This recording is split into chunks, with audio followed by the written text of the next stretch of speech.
bien, excellente nuit dans ce petit camping, hein, un peu au frais, mais bon, j'ai un bon équipement. J'avais aussi très bien mangé dans une table qui se trouve en dessous, qui s'appelle le Château de Landsberg, qui fait une excellente viande. Et puis, ce matin, je descends à Bar, parce que là-bas, il n'y a pas grand-chose à part cet hôtel-restaurant un petit peu de luxe, et puis le camping. Et là, je devrais retrouver à Bar, en fait, le chemin officiel de Compostelle, de Route des Vins, etc. Donc, j'aurai tout le temps des villages maintenant que je peux me ravitailler et puis trouver ce dont j'ai besoin. Donc, j'ai pas vraiment de plan aujourd'hui, si ce n'est d'aller à Bar, puis voir après où est-ce que je m'arrête. Mais ça sera assez facile.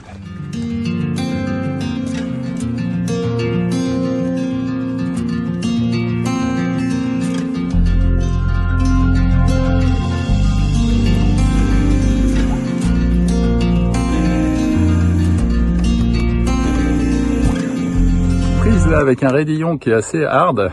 En fait, le problème c'est qu'il y a plein de branches dans ce passage, parce que c'est certainement un endroit où descend un petit torrent quand il y a trop d'eau. Mais c'est juste au sud de Hanau et il est assez pentu, hein. C'est pas mal sportif.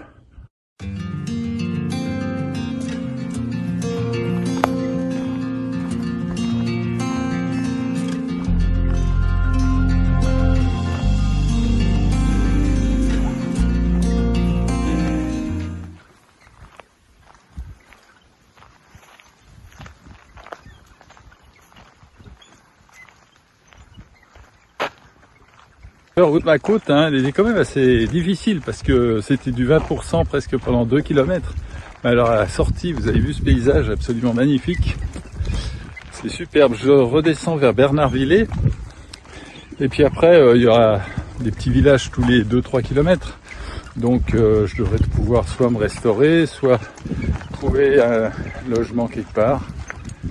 On va le faire comme on le sent.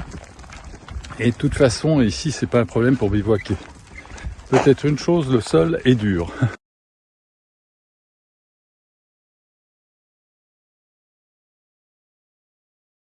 Jean qui, lui, fait l'Hexatrek. C'est donc l'Hexatrek, c'est un circuit mythique en France qui part des Vosges et qui va jusqu'aux Pyrénées.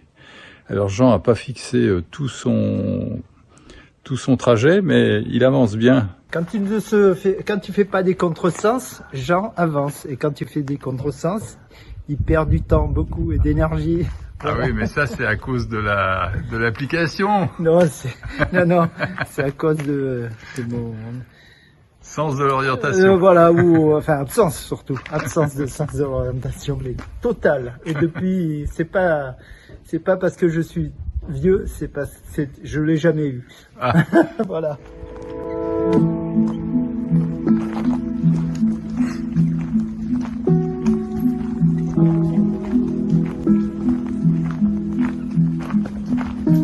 Et là, je viens de m'arrêter pour manger à l'abbaye Notre-Dame de Baumgartner.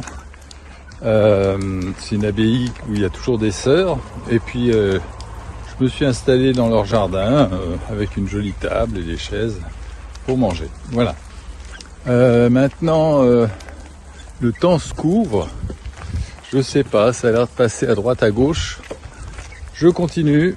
Le cas échéant, je me replie.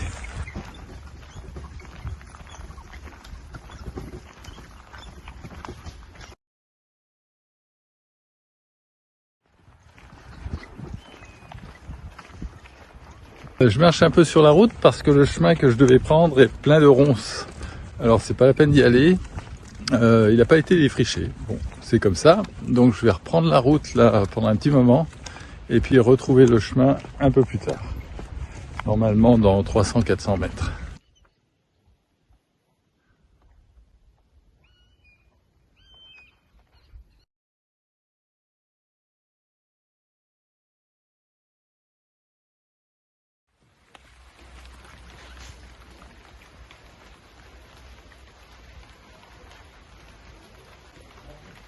Les choses avaient bien commencé dans la journée. J'ai fait mes 20 km et je suis arrivé à Dambar, la ville. Et là, d'un coup, à 15h, tac, ça a tourné kazakh, ça s'est mis à tonner, de la flotte à plus en finir. J'étais à l'office du tourisme quand ça a commencé et ça n'arrête pas depuis.